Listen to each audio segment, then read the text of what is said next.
11과 성경에 대해서 가르쳐 주세요. 살펴보도록 합니다. 하나님은 우리에게 성경을 주셨습니다. 성경을 주셨다는 것은 엄청난 큰 은혜입니다. 왜냐하면 하나님은 보이지도 않으시죠. 냄새도 나지 않으시고 만져지지도 않으시는 그런 하나님인데, 이 성경이 없었다면 우리는 하나님을 절대로 알 수가 없습니다. 어떠한 방법으로도 알 수가 없고, 구약 시대에는 하나님께서 음성으로 말씀해 주셨기 때문에 하나님이 살아계시는구나를 알게 됐었죠. 그런데 그것보다 더 중요하고 더 큰 은혜는 기록된 성경이에요. 기록된 성경. 왜냐하면 우리가 엄청난 사건을 겪고 나서도 시간이 지나면 거기에 대해서 무감각해질 때가 많지 않습니까? 분명히 내가 처음에 하나님의 음성을 마음속으로 느끼고 소명을 받고 구원을 받았다고 생각을 했는데, 시간이 지날수록 그런 기억들이 점점 희미해져 가는 경우가 많다는 거예요. 그럴 때에 나의 이 희미한 기억들, 내 경험들이 희미해져 갈 때 계속 그 경험을 붙잡는 것인가? 그렇지 않아요. 그거는 양념 정도에 지나지 않습니다. 핵심은 뭐냐면 기록된 성경이에요. 나의 감정이나 내 경험들이 희미해질 때에도 이 기록된 성경은 여전히 토시 하나 변하지 않고 우리에게 주어져 있기 때문에 이 성경대로 믿고 하나님을 섬기게 되는 거죠. 그래서 성경을 우리에게 주셨다라는 것은 하나님이 변치 않고 우리와 늘 함께 계시겠다라는 약속이기도 합니다. 그래서 이 성경을 우리는 가까이 하고 사랑해야 될 필요가 있습니다. 만일 성경을 주시지 않았다면 어떻게 됩니까? 첫 번째는 예수가 그리스도이심을 증언할 근거가 없게 됩니다. 그렇죠. 우리가 예수님을 주로 고백하고 그리스도라고 고백을 하는데, 그분이 정말 주 그리스도신지를 어떻게 아느냐라는 거예요. 어떻게? 성경이 주어져 있기 때문에.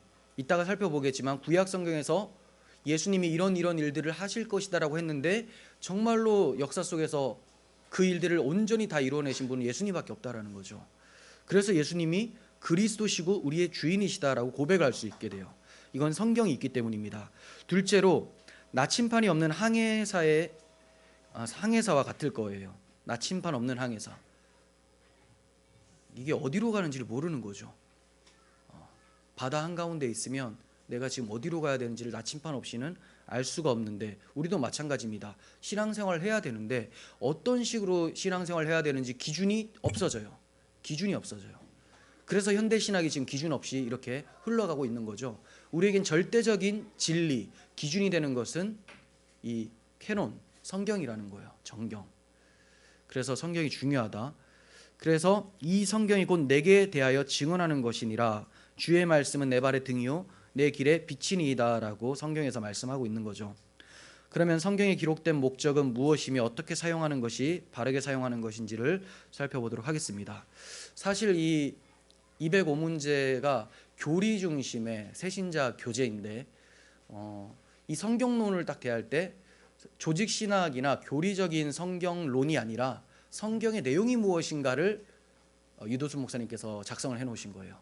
그래서 교리적으로 또 어떤 성경 조직신학적으로 성경론에 대해서는 다음에 좀 제가 시간을 잡아서 나누도록 하겠습니다. 뭐 정경성이나 무호성 이런 것들 있지 않습니까? 왜 성경이 무호하고 왜 정경이 만들어지게 됐는가, 66권으로. 왜 카톨릭은 외경도 포함이 되어 있고, 이런 것들을 좀 나누었으면 좋겠습니다. 근데 오늘 이 교재는 그렇지가 않고 성경의 내용이 뭐냐, 그러니까 여러분들이 이질감이 없으실 거예요. 계속 해왔던 겁니다. 우리가 성경책을 통해서 보는 것은 그리스도 아닙니까? 이 그리스도를 잘 드러내는 지금 챕터라고 할 수가 있어요. 132번 봅니다. 하나님이 창조하신 하늘과 궁창이 무엇을 나타낸다고 말씀합니까? 시편 19편 1절 보시면 하늘이 하나님의 영광을 선포한다. 궁창이 그의 손으로 하신 일을 나타내는도다. 네, 하늘, 궁창, 네, 다 하늘이라는 거예요. 이 하늘은 하나님의 영광을 선포한대요. 여러분, 하늘 보시고 하나님의 영광을 보게 됩니까? 정말로 그렇습니까? 그렇다면 여러분들은 그 하나님이 하늘을 만드신 목적을 제대로 경험하고 있는 겁니다. 그냥 멍하게 쳐다보는 것이 아니라 다 하나님이 목적에 의해서 이 세상이 창조가 되었는데 그 목적을 발견하는 거죠. 모든 것들은 다 하나님을 드러내기 위해서 존재합니다. 심지어 사탄 마귀의 모습까지도 하나님이 얼마나 영광스럽고 거짓된 것은 결국은 어떻게 된다라는 것에 대해서 드러내기 위해서 그가 존재하는 거죠. 그래서 하나님이 목적대로 지으셨다는 것을 우리는 보게 돼요. 하늘을 보고 하나님의 영광을 발견하게 된다라고 할 때 이것을 가리켜서 자연 계시라고 해요. 자연 계시, 또 일반 계시라고도 합니다. 자연스럽게 자연을 통해서 보게 되는 계시. 하지만 제가 새신자 반에서도 말씀을 드린 것처럼 이 자연 계시를 정말로 계시로 받아들일 수 있는 사람은 특별 계시를 통해서 하나님을 본 자, 하나님을 만나게 된 자, 이 자들만 자연이 계시로 다가온다라는 거예요. 그러니까 사실 자연 계시, 일반 계시란 말은 성도들에게만 통하는 표현이지 불신자들에게 그냥 자연입니다. 하나님은 계시를 했지만 그들에게는 조명이 안 되는 거예요. 조명. 자연을 통해서 계시하셨는데 그 조명함을 받아서 자연 계시라고 얘기할 수 있는 사람들은 특별 계시라는 성경을 통해서 하나님을 만난 사람들에게만 해당되는 거예요. 자연 계시는 모든 세상에 있는 사람들에게 하나님이 드러내 보여주신 거죠. 그런데 이제 볼 수 있는 사람이 있고 못 볼 수 있는 사람이 있다라고 말씀드렸어요. 그런데 특별 계시는 하나님 모든 사람에게 보여주신 것이 아니라 하나님의 때에 하나님께서 허락하신 사람들에게만 주어지게 됩니다. 그게 성경이에요. 엄밀히 말하면 복음이죠. 이 복음이라는 것은 모든 사람들이 다 아는 건 아니에요. 자연 계시는 다 주어져 있고 성경은 모든 사람들에게 지금 주어져 있지 않습니다. 그래서 우리가 먼저 특별 계시인 성경을 받아든 우리들이 이 복음, 성경을 계속 전하게 되는 것이죠. 그렇게 해서 예수 그리스도를 주로 고백하고 하나님을 만나게 된 사람들이 자연을 봤더니 여기 하나님의 계시가 있었구나라고 고백하게 되는 겁니다. 그런데 이제 카톨릭 같은 경우는 특별 계시인 성경이 아니라 자연 계시로도 충분히 하나님을 알 수 있다, 더듬어서 알 수 있다라고 얘기를 하는 거예요. 잘못됐죠. 네. 그럼 전도할 이유가 없습니다. 알아서 그냥 다 구원받으면 되죠, 뭐. 네. 그리고 자연 계시는 말을 하지 않아요. 그 성경을 통해서 그 진리를 알게 된 자들이 해석을 하는 거지. 진리를 모르는 상태에서 자연을 보고 해석할 수 있는 능력은 전혀 그 자연인들에게, 다시 말해 죄악으로 타락한 사람들에게 발생 없는 사고 구조라는 거예요. 전적으로 하나님을 배격하고 타락해 버려서 하나님을 알고자 하지도 않아요. 하나님을 알지도 못하고 알고 싶은 마음도 없는 사람들이 자연을 통해서 하나님을 제대로 알 수 있다? 불가능하다는 거죠. 그래서 우리에게 특별 계신 성경이 반드시 필요합니다. 133번, 이런 성경이 누구의 감동으로 기록되었다고 말씀합니까? 성령의 감동이라고 베드로 사도는 얘기를 합니다.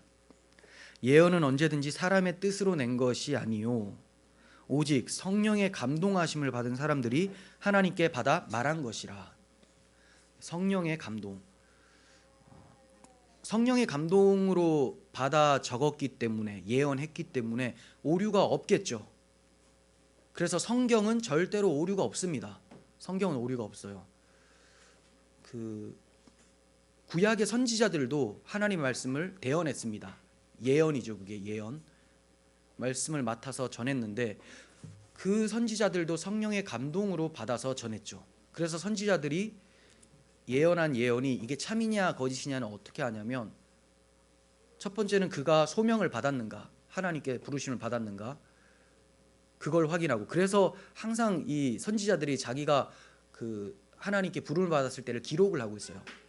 그 선지서들을 보면. 그리고 사도 바울도 내가 사도다라고 얘기를 하죠. 사도. 그게 되게 중요해요. 하나님이 정말 이 사람을 부르셨는가, 그리고 그가 예언한 것이 성취가 됐는가. 성취가 안 됐으면 거짓이죠. 자, 이런 것들을 통해서 이제 그가 참 선지자냐 아니냐를 결정하게 되는데, 성경도 맞습니다. 하나님께서 말씀하신 것이 오류가 있으면 하나님이 말씀한 게 아닌 게 되는 거예요. 이게 계속 제가 지금 조직신학적 성경론을 말하고 싶어지는 게 있어서, 자 그러면 이런 좀 말씀을 드릴게요. 간단하게. 그러면 성경은 이 원본은 오류가 없을 수 있다. 그래요. 없다. 그런데 사본, 우리가 들고 있는 건 다 사본이죠. 여러분들이 들고 있는 건 번역본이고요. 네, 인류가 가지고 있는 게 이제 사본이, 원본은 못 찾았어요. 하나님의 섭리 아니겠습니까? 그거 있으면 또 숭배하고 난리 났을 것 같아요. 그렇죠? 근데 이제 그러면 이 사본들은 오류가 있느냐? 사본들 하나하나 보면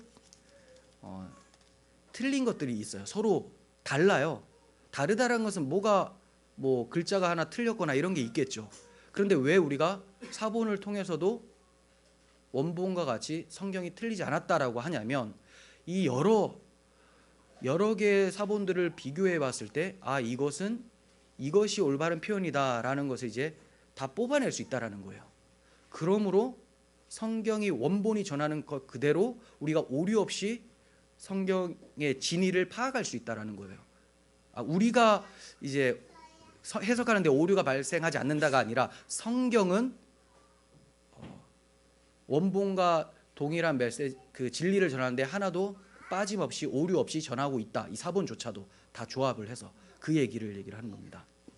그래서 지금은 사본이기 때문에 뭐 원래 성경의 그 무호성을 얘기할 수 없다라고 하는 사람들은 사실 이제 성경을 자기의 인간적인 척도로 편집하겠다라는 거거든요. 그래서 성서 비평이라는 것이 이제 유행하고 있죠. 성경에서 이거는 지금 오늘날에 좀 맞지 않다 해서 빼고, 이거는 들어가도 되겠다. 그때그때마다 바뀌는 거예요. 네. 우리는 사본을 통해서 그 성경이 우리에게 전해지고 그것을 통해 우리가 신앙할 수 있도록 하나님께서 그 모든 것들을 섭리하셨다까지 믿습니다. 네. 이해가 되셨습니까? 안 되신 것 같은데.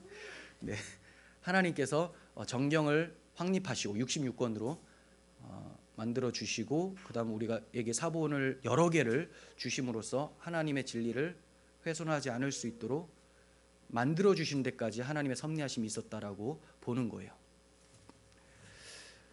자, 133번. 그래서 성령의 감동하심으로 성경이 쓰여졌기 때문에 통일성이 있고 모순이 없습니다. 그래서 제가 설교를 할 때 골로새서를 보면서 여러 책들을 인용하는 이유가 그냥 한 권이기 때문에 그렇습니다. 성령께서 쓰셨기 때문에. 저자들은 40여 명의 사람들이지만, 기자들, 기록자들은, 하지만 원 저자는 성령이기 때문에 같은 분이 쓰셨기 때문에 이 책들을 넘나들면서 설명을 할 수가 있는 거예요. 그래서 이렇게 66권을 모으게 된 것도, 여기서 통일성에서 벗어나는 것은 다 빼버리는 겁니다. 아주 치밀하게 여러 신학자들이 이것을 이제 그 간추리는 작업을 했었었죠. 134번 봅니다. 그러면 주님은 성령께서 구약 성경을 기록하게 하신 첫째 목적이 무엇이라고 말씀합니까? 구약 성경을 기록하게 하신 첫 번째 목적은 예수 그리스도를 나타내기 위함이죠. 네, 예수 그리스도. 요한복음 5장 39절에서 예수님이 직접 말씀하십니다. 너희가 성경에서 영생을 얻는 줄 생각하고 성경을 연구하거니와 이 성경이 곧 내게 대하여 증언하는 것이다. 그러니까 성경은 예수님을 증언하는 것이었고, 예수님이 영생의 근원이다라는 것을 증언하는 책이라는 거죠. 구약 성경이. 예, 구약 성경이. 135번. 우리에게 성경을 주신 두 번째 목적이 무엇이라고 말씀합니까? 디모데후서 3장 16절 17절. 모든 성경은 하나님의 감동으로 된 것으로. 네, 여기서 이제 감동으로 되었다라고 할 때는 하나님의 호흡이 내셔졌다 이런 표현이거든요. 하나님이 스스로를 나타내셨다라는 거예요. 성령께서 보이셨다라는 표현입니다. 모든 성경은 성령께서 하나님의 뜻을 드러내셨다. 그래서 교훈과 책망과 바르게 함과 의로 교육하기에 유익하다라고 해요. 그러니까 성도들은 무엇으로 교육받아야 되냐면 성경으로 교육받아야 된다라는 거예요. 세상에 그때그때마다 변하는 교육들로 인한 것이 아니라 성경, 절대 불변의 기준이 되는 성경으로 교육을 받아야 된다. 이는 하나님의 사람으로 이 성경으로 교육받으면 온전하게 하며 모든 선한 일을 행할 능력을 갖추게 하려 함이라. 성경으로 교육되지 않으면 하나님 앞에서 온전하게 설 수가 없죠. 다른 말로 하나님 앞에 온전히 서려면 그리스도를 붙잡아야 되는데 그리스도를 제대로 붙잡을 수가 없게 돼요. 그리고 선한 일을 행할 능력도 없죠.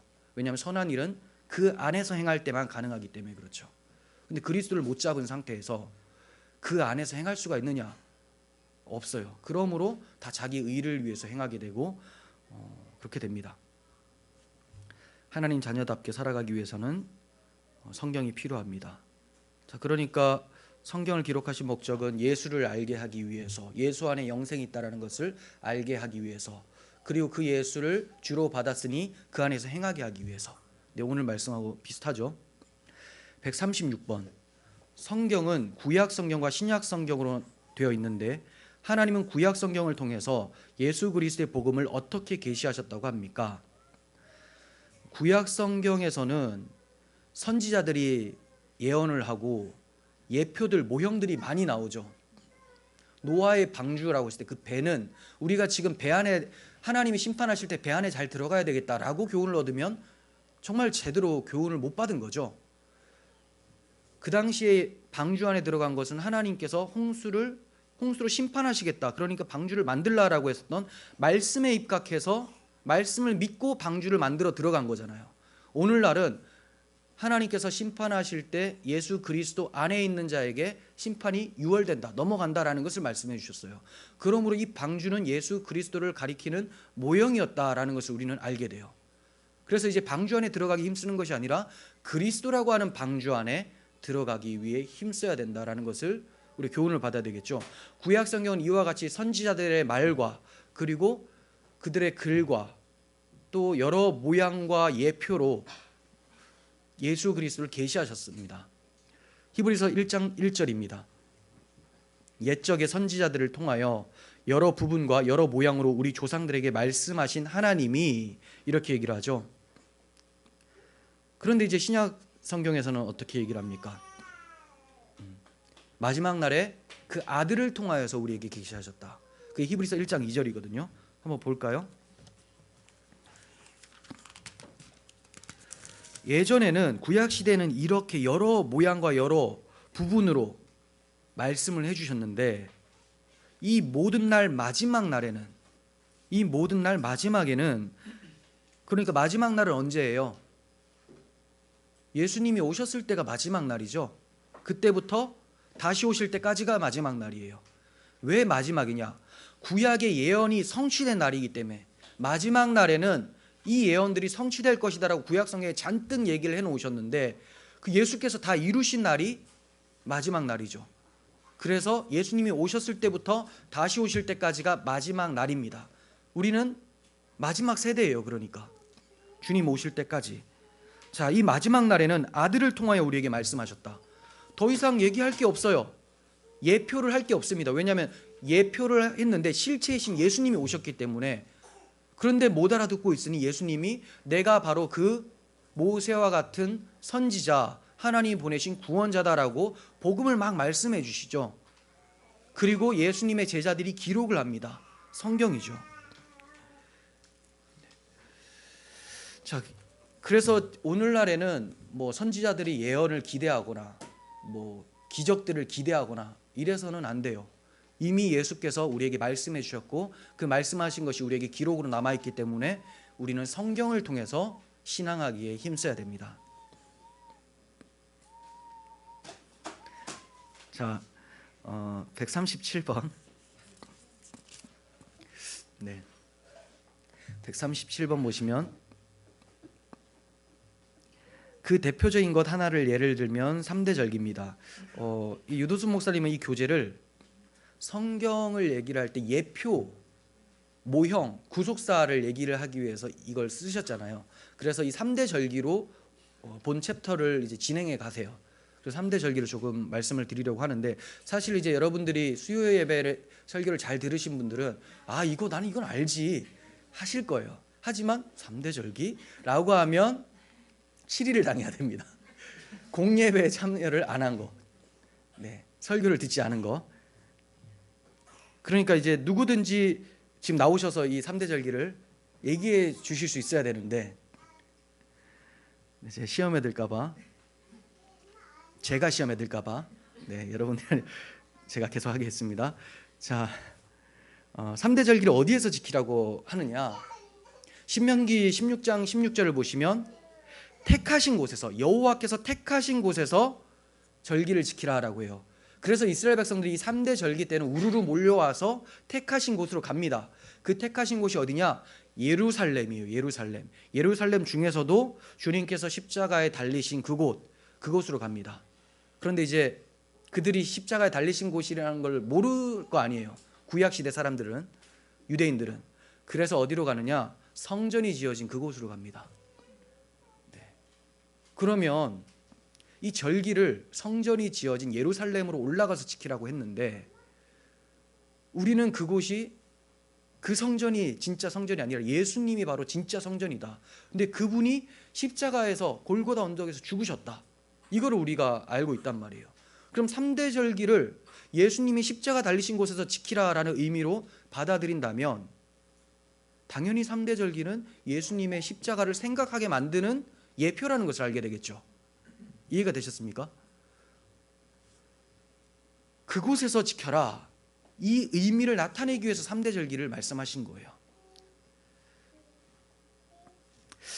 그래서 138번 보시면, 그러므로 우리 모두는 어디에서 태어났다고 말씀합니까?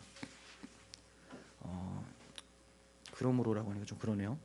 자, 시편 87편 5절인데요. 조금 연결성이 좀 애매해서, 자, 이 사람 저 사람이 거기서 났다고 말하리니 지존자가 친히 시온을 세우리라 하는도다라고 해요. 시온을 세운다. 네가 여기서 났고 저기서 났고 뭐 대구에서 났고 인천에서 났고 이런 게 아니라 다 그리스도 십자가에서 났다라는 것을 얘기를 하는 거예요. 그게 이제 시온입니다. 시온은 사실 그 지명이 어디냐면 예루살렘 성전이 있는 곳을 시온이라고 해요. 그냥 예루살렘이라고도 해도 되는데, 굳이 시온이라고 할 때는 성경에서 영적 의미를 강조할 때 표현을 합니다. 예루살렘 하면 사람들이 다 땅의 것만 생각을 해요. 땅에 있는 지명. 그런데 시온이라고 하면 이 땅에 있는 지명을 통해서 가리키고 있는 곳, 바로 하나님 나라를 얘기를 합니다. 좀 어렵죠? 시온성 하면 예루살렘성, 다윗성 다 같은 거거든요. 시온성이. 그런데 시온성은 단순히 예루살렘성, 다윗성이 아니라 앞으로 예수 그리스도께서 통치하실 그 성, 하나님 나라를 얘기를 하는 거예요. 시온이란 단어가 영적 의미를 포함하고 있어요.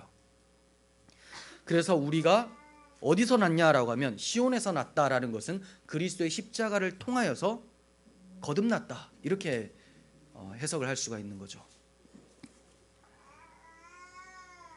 이것을 잘 잊지 말라고 3대 절기를 거기서 드려라라고 하는 겁니다. 3대 절기를, 그 예루살렘 십자가, 그런데 그게 시온이다. 139번 3대 절기 중에 첫 절기는 유월절인데, 애굽 바로의 노예였던 자들을 어떤 방도로 해방시켜 주셨습니까?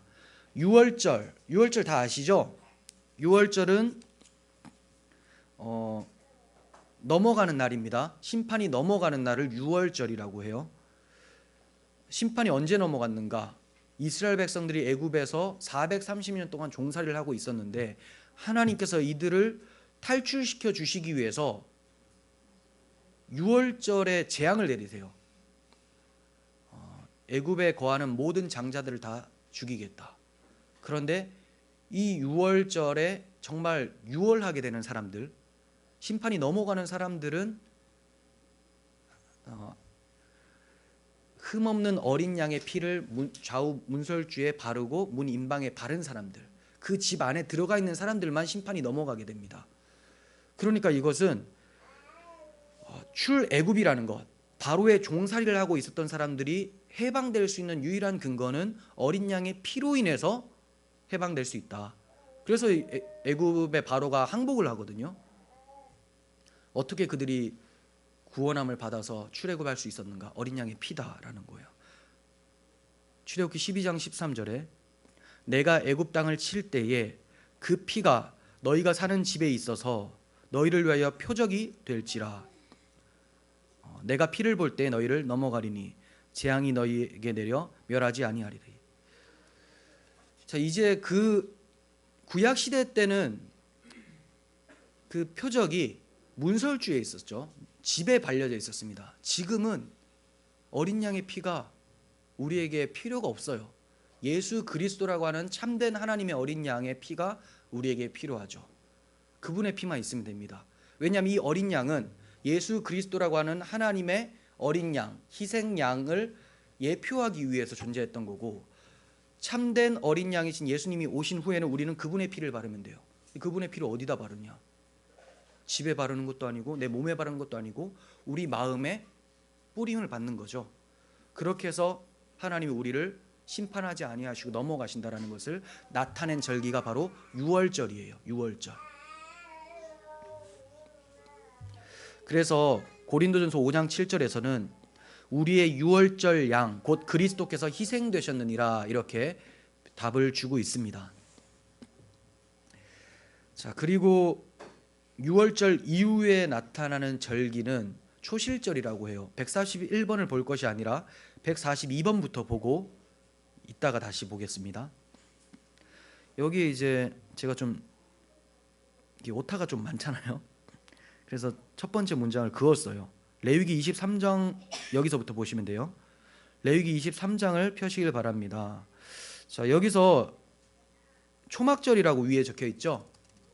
초실절이에요. 이거 잘못 쓰신 것 같아요. 초실절. 레위기 23장을 펴시면 유월절이 나오고요.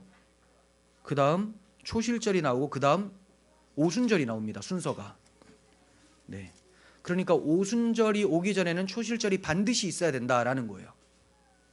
유월절, 어린 양의 피. 자, 우리에게 말하면 예수 그리스도 십자가 부활의 사건이죠. 십자가 사건입니다. 예수 그리스도의 십자가, 어린 양께서 희생당하셔서 우리를 구원하셨다. 유월절. 자, 그리고 오순절은 교회의 탄생이 나타나죠. 그 전에 뭐가 있어야 되냐? 부활이죠. 부활. 그래서 이 부활을 나타내기 위해서 초실절이 유월절 뒤에 나오고 이 초실절, 부활절 이후에 오순절이 나오는 거예요. 그래서 제가 142번부터 보는 겁니다. 23장 10절을 보시면 23장 10절을 보시면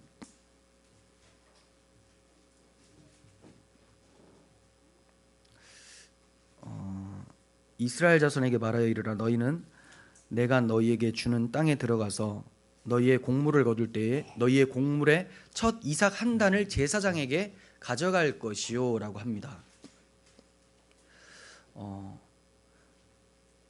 초실이라는 것은 처음 열매를 얘기를 해요. 처음 열매.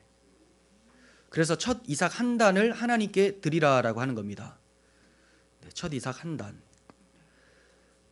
그러면 첫 이삭 한 단을 드리라라고 할 때 이 첫 이삭이 과연 뭐냐? 이게 뭐냐? 고린도전서 15장 19절 이하에는 우리가 잘 아는 말씀이 나오죠. 그리스도께서 잠자는 자들의 첫 열매가 되셨다. 첫 열매, 첫 이삭, 예수 그리스도를 드리라 이런 표현이에요. 유월절에 죽으셨던 어린 양 예수 그리스도를 이제 첫 이삭 한 단을 비유로 해서 드리라라고 예표하고 있는 거죠. 그런데 이제 그분만 드려지는 것이 아니라 여기서는 첫 이삭 한 단을 초실절에는 드리지만 이렇게 드리고 나면 첫 이삭을 드렸으니 다음 이삭들도 일어나겠죠. 네. 그래서 예수 그리스도의 부활은 잠자는 자들의 첫 열매, 우리들도 이제 다음 열매로서 맺혀질 것을 약속하고 있는 거예요. 예수님의 부활이 그래서 중요합니다. 이 부활을 거부하고 부정하는 사람들은 자신들도 부활한다라는 것을 믿지 않습니다. 근데 우리는 예수님의 부활을, 육의 부활을 믿죠. 그러므로 우리도 육체적으로 부활할 것을 믿고 그 전에 부활의 사건이 우리들에게 다 나타났습니다. 그게 바로 영혼의 거듭남이에요. 이 영혼의 거듭남을 오순절에서 얘기를 해주고 있는 거예요.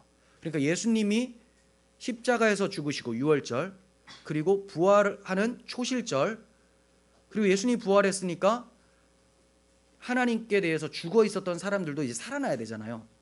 그게 바로 오순절이라는 겁니다.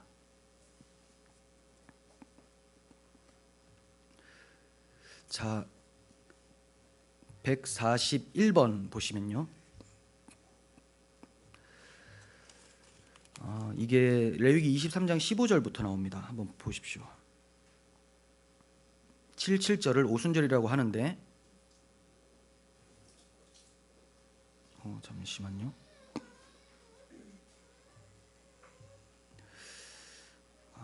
잠깐만요. 이게 다 닫혔네. 77절을 오순절이라고 하는데 어떻게 이제 성취가 되는가? 제가 좀 설명을 해드릴게요. 여러분은 많이 잊어버리셨을 것 같아서.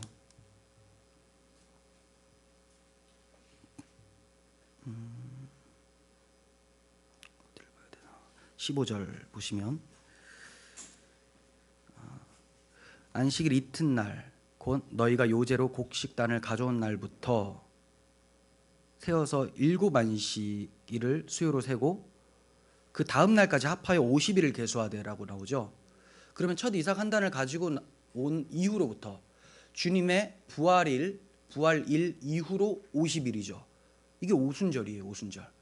그러면 오순절에 무슨 일이 발생하는가? 교회가 탄생이 되죠. 예수 그리스도의 영을 받은 사람들이 막 나타나기 시작하는 거죠.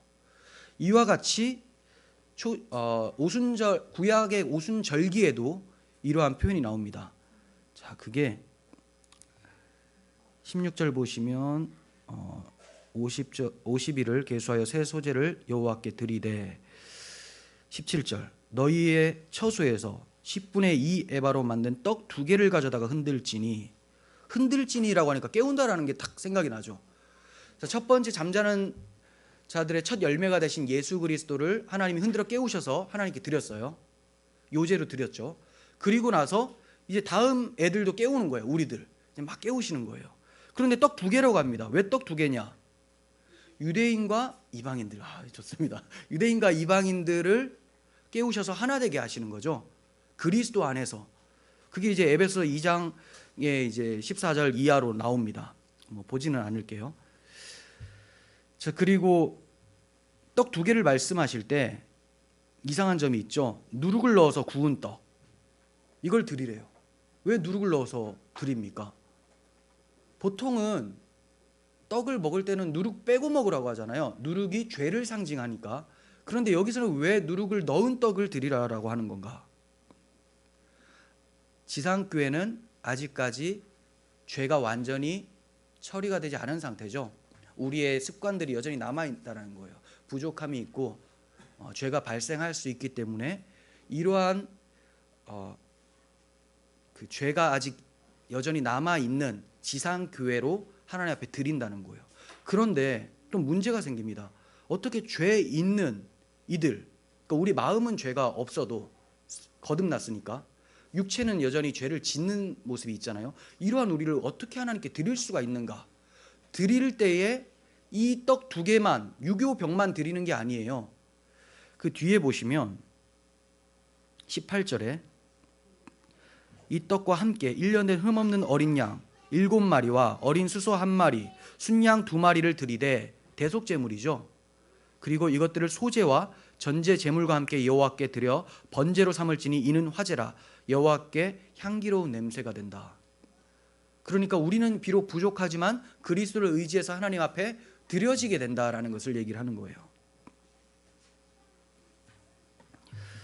네, 이런 점을 통해서 이제 구약의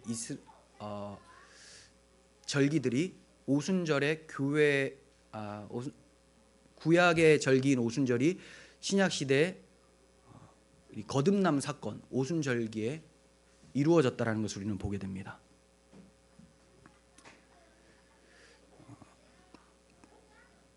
그리고 나서 144번 봅니다.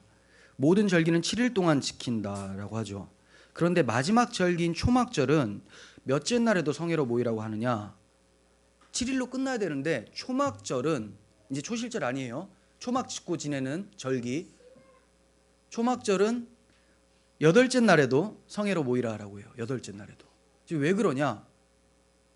초막절은 텐트 짓고 지내는 절기인데 그러면서 무슨 생각을 하냐면 우리가 광야에서 이렇게 초막을 짓고 가나안 땅에 들어가는 것을 날마다 기다리면서 광야를 보냈다라는 것을 생각하라고 주신 절기가 초막절이에요.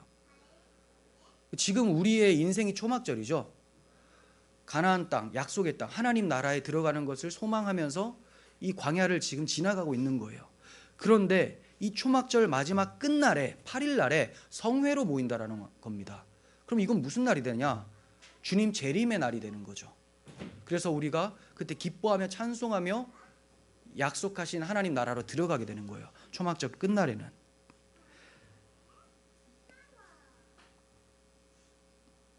그래서 145번 보시면 8째 날을 구약 성경과 신약 성경 어떤 날이라고 말씀합니까? 민수기 29장 35절에서는 8째 날에는 장엄한 대회로 모일 것이요. 주님 다시 오시는 날 생각해 보십시오. 장엄한 대회와 같지 않겠습니까? 요한복음 7장 37절에서 이렇게 얘기합니다. 명절, 끝날, 곧 큰 날에, 이 명절은 초막절을 얘기를 해요. 근데 끝날을 곧 큰 날이라고 합니다. 완전히 우리가 해방되어서 하나님 나라에 들어가는 날.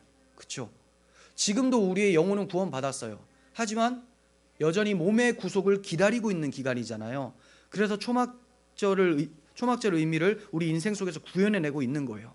그런데 이 마지막 날, 주님 다시 오신 날은 초막절 끝날, 장엄한 대회와 같이 그날을 맞이하게 될 것이다라는 것을 말씀을 하고 있는 거죠. 그래서 초막절 끝날에 예수께서 서서 외쳐 이르시되 누구든지 목마르거든 내게로 와서 마시라라고 합니다.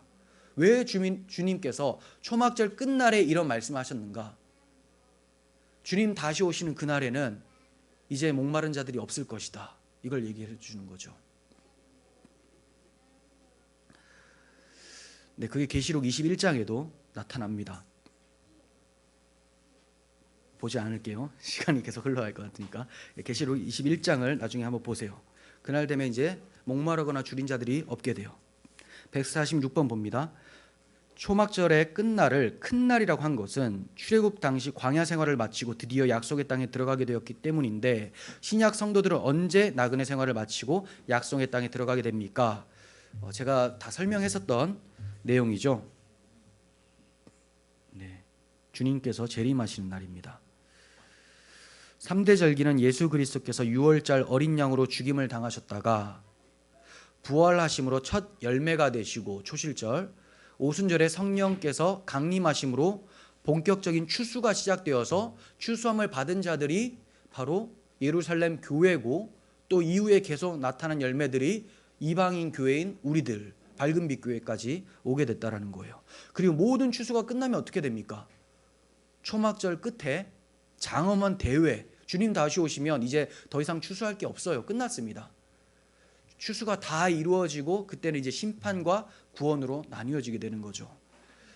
그때 이제 추수가 되었던 사람들은 이 날을 장엄한 대회로 지내면서 하나님을 찬송하게 될 것입니다. 147번. 이처럼 3대 절기는 모두 하나님께서 이루어 주실 일이에요. 그러면 우리는 이 절기 때 어떻게 행해야 되는가? 자, 6월절을 생각해 보면 이래 동안 무교병 곧 고난의 떡을 그것과 함께 먹으라 이렇게 얘기를 해요. 6월절. 6월절은 그리스도의 십자가라고 말씀을 드렸죠.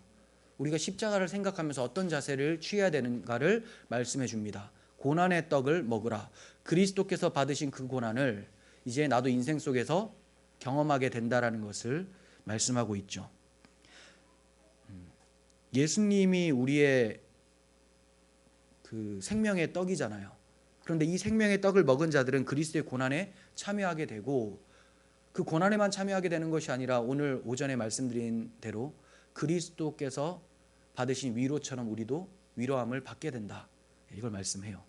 그래서 십자가를 생각하는 사람들은 이 유월절을 기념하는 사람 우리들은 자기 십자가를 지고 주를 따를 것을 생각해야 된다는 거예요. 그리고 이제 오순절은 어떤 의미냐면 내 하나님 여호와께서 내게 복을 주신 대로 내 힘을 헤아려 자원하는 예물을 드리고라고 신명기에서 말씀해요. 오순절에는 이스라엘 백성들에게 내게 복을 주신 대로 내 힘을 헤아려 자원하는 예물을 드리라. 오순절은 예물 드리라. 그럼 우리는 지금 구원받았잖아요. 오순절을 경험하고 있지 않습니까? 그럼 예물을 드려야 되는가? 그래서 우리가 예물을 드리긴 해요. 헌금을 드리죠. 그런데 지금 순서가 먼저입니다. 내게 복을 주신 대로 내 힘을 헤아려 자원하는 예물을 드려라. 받은 복을 기억하는 사람이 드리는 거예요. 받은 복을. 그런데 사실 이 돈, 헌금 자체가 드리는 예물이 되는 것이 아니라 나를 드리는 것의 표현이죠. 표현. 그러므로 헌금은 했지만 내 삶은 여전히 하나님 앞에 드리지 않는다면 그것은 헌금도 잘못된 것이요 내 삶도 드리지 않았기 때문에 그에게 오순절이 온전하게 일어났다라고 할 수가 없는 것이 됩니다. 그러므로 오순절 내가 주와 함께 주님으로 인해서 거듭났다고 생각하는 사람들은 주님께 나를 드려 헌신하는 삶이 나타나야 된다라는 것을 말씀하는 거죠. 자, 그리고 초막절은 신명기 16장 15절에 나오는데 너는 온전히 즐거워할지니라 이렇게 얘기해요. 온전히 즐거워할지니라. 네. 지금 우리가 초막절을 지내고 있죠. 광야 생활, 초막 짓고 살고 있지 않습니까? 그런데 왜 온전히 즐거워합니까?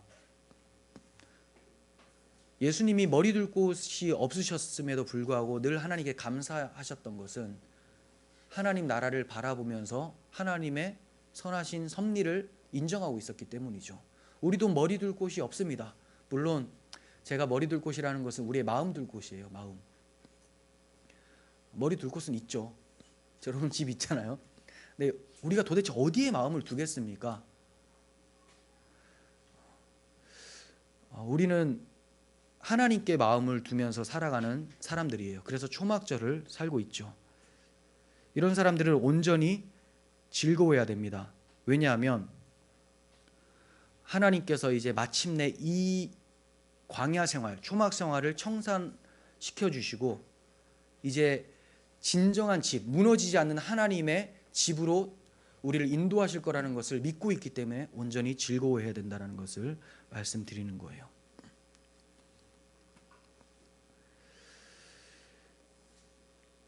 자, 여기 보시면 밑에 주님이 재림하시는 날에는 온전히 즐거워하는 날입니다. 그런데 고난의 떡을 먹고 자원하는 예물을 드린 자들만이 기뻐하며 주를 맞이하게 된다고 합니다. 그러니까 시간 지나고 뭐 가만히 있다 보면 초막절 끝날 대성회로 내가 참여하게 되겠다라는 생각은 접으라는 거예요. 왜냐? 고난의 떡을 먹고 자원하는 헌신이 있었던 사람들만 그 성회에 참여하게 된다는 겁니다. 이것은 지금 여러분들에게 행위 구원을 얘기를 하는 게 아닙니다. 받은 은혜를 아는 사람들은 고난의 떡 먹기를 기뻐하고 그리고 자원하며 헌신하기를 원하게 된다라는 것을 말씀을 드리는 겁니다. 이러한 삶 끝에 하나님께서 주시는 대성회로 참여하게 된다는 것을 말씀하는 거죠. 148번. 그러므로 성경은 우리에게 어떻게 하라고 권면합니까? 자, 이러한 그 유월절이나 오순절이나 초막절 이 복음의 풍성함은 우리는 성경을 통해서 배우게 되죠. 그러므로 우리는 성경을 사모하고 가까이하고 날마다 묵상을 해야 된다는 거예요. 그 우리 이 찬양 주보에도 잘 실린 것처럼 이거 한번 읽어보십시오. 장칼뱅이 어떠한 경건의 능력이 있었는지 성경을 통해서 그의 삶이 경건의 능력이 나타났다는 것을 이제 정리를 하고 있습니다. 우리 또한 성경을 사모할 때 이러한 경건의 능력이 나타난다는 것을 성경이 말씀하고 있어요. 그래서 시편 19편 10절 금 곧 많은 순금보다 더 사모할 것이며 꿀과 송이꿀보다 더 달도다. 뭐가요? 하나님 말씀이 정말 그런가? 금, 순금보다 더 사모하는가? 누가 그래요? 야, 성경 이거 한 달간 보지 마라. 내가 100만 원 줄게. 한 달 안 보는 거 가만 그 말 안 해도 나 어차피 한 달 안 보는데 이러면 안 되죠. 뭐 거래할 것도 없어. 원래 안 보고 있었기 때문에. 그게 아니라 맨날 묵상하는 사람들에게 야, 내가 1,000만 원을 주겠다. 보지 마라. 했을 때 타협하면 안 되죠. 내가 그런 거 생각 없이 못 보고 나의 게으름과 이런 것 때문에 일어날 수는 있는데 누가 이걸 제의를 했어요. 그러면 이거는 이제 갑자기 깨어 있어야 돼요. 정신 차려야 된다. 이거 타협할 수 없다. 순금보다 더 사모할 것이라고 하잖아요. 지금 성경이 말한다는 것은 하나님이 말씀하신다라는 겁니다. 하나님의 임재 방식이라고 했잖아요. 하나님이 야, 순금보다 더 사모해. 아멘 해놓고 순금 딱 주니까 딱 준다라는 것은 문제가 심각하죠. 꿀보다 송이꿀보다. 그러니까 삼시세끼는 다 챙겨 먹고 야, 뭐 먹을까? 이렇게 찹쌀탕 수육 이렇게 막 하고 있는데 성경은 너무 맛이 없어요. 문제가 심각한 거라는 겁니다. 그래서 여기 이제 시편에서는 돈, 그냥 문자적으로 그냥 보십시오. 돈, 그리고 먹을 거. 이게 우리들한테 얼마나 이 땅을 살아가는 사람들한테 많은 위로를 주는 것들 아닙니까? 먹는 재미 없으면 어떻게 살아? 제가 옛날에 다이어트를 극심하게 했을 때, 운동할 때 무슨 재미로 사냐고 그렇게 얘기했어요. 그때 저는 이제 하나님 말씀 보는 재미로 산다고는 했지만 사실은 그 말도 있지만 몸이 만들어지는 내 모습을 보면서도 살았죠. 그건 이제 잘못된 거예요. 성도는 하나님의 말씀으로 그 맛으로 사는 거죠. 제가 그때는 좀 상태가 안 좋았던 것 같아요. 그렇죠? 지금은 하나님 말씀으로 산다. 야, 돈도 없이 그걸 어떻게 사냐? 무슨 낙으로 사냐? 하나님 말씀 보는 낙으로 산다. 이렇게 이제 얘기를 할 수가 있어야 된다라는 겁니다. 그리고 시편 19편 11절 이어서 보시면 또 주의 종이 이것으로 경고를 받고 성경으로 경고를 받고 이것을 지킴으로 상이 크다. 그러니까 성경을 안 보면 경고를 안 받아요. 경고를 왜 합니까? 심판하기 전에 심판 안 하게 하시려고 경고를 하시는 거죠. 경고를 안 받으면 심판을 당하게 되는 거예요. 그냥 그리스도라는 머리를 놓치고 자기가 막 머리가 돼서 막 살다 보면 성경에서 계속 경고해. 머리를 붙들지 아니하는지라. 그런데 나는 성경을 안 보니까 경고를 안 받아요. 결국 자기 머리 가지고 들어갔다가 하나님 앞에 큰 심판을 당하게 돼서 멸망당하는 거죠. 그리고 이것을 지킴으로 상이 크다. 천국의 상, 하나님께서 주시는 풍성한 복들이 있는데 우리가 이제 신앙생활하면서 천국 가면 그래도 상급이 있겠지, 하나님께서 나에게 주시는 복이 있겠지 늘 생각하는데 성경 안 보는 사람은 그거를 기대해서는 안 돼요. 이것을 지킴으로 상이 크다라고 했는데 성경을 안 보는데 어떻게 상이 있겠습니까? 149번 그런데 성경은 우리가 어떤 처지라고 하십니까?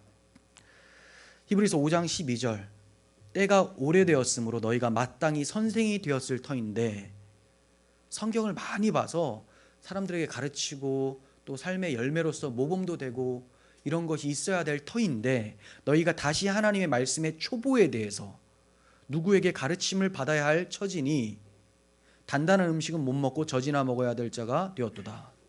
네. 이거 예전에 설교했었죠. 히브리서 5장 12절은 말씀의 초보에 대해서 누구에게 가르침을 받아야 된다.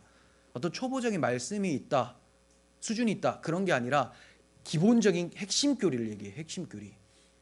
우리 새신자반 할 때 그게 수준이 낮은 게 아니라 그게 가장 기본이라는 거예요. 이게 없으면 이거 없이 그 위에 세워지면 다 엉망이 된다는 겁니다. 그러니까 당연히 너희가 그 핵심 교리는 올바르게 서 있어야 되는데 반석이 그리스도시고 머리가 그리스도라는 것은 알아야 되는데 그것조차 흔들리고 있으니 너희가 무슨 이제 성화를 어떻게 내가 너희들한테 얘기를 하겠냐. 내가 멜기세덱 앞으로 이제 이런 얘기를 할 텐데 히브리서 기자가 멜기세덱이 그리스도의 예표로 구약 시대에 등장한 그리스도를 나타내는 거였는데 이런 걸 얘기를 하려고 하다 보니까 탁 막히는 거예요. 아니 무슨 모형론 이런 것보다 뭐 아무것도 모르고 있다 지금. 그래서 단단한 음식, 이 모형론이나 뭐 이렇게 성화 이걸 얘기하기 전에 다시 지금 그리스도 도의 초보를 얘기를 해줘야 되겠다. 이렇게 얘기를 하는 겁니다. 성경을 안 보면 기초 지식이 계속 흔들립니다, 여러분. 이게 그냥 내가 배웠다고 해서 있는 게 아니에요. 말씀드렸잖아요. 마귀가 그 세상에 믿지 아니하도록 계속 혼미하게 만든다는 거예요. 세상에서 믿지 못하도록 혼미하는 영을 계속 보내서 우리를 혼미케 해요.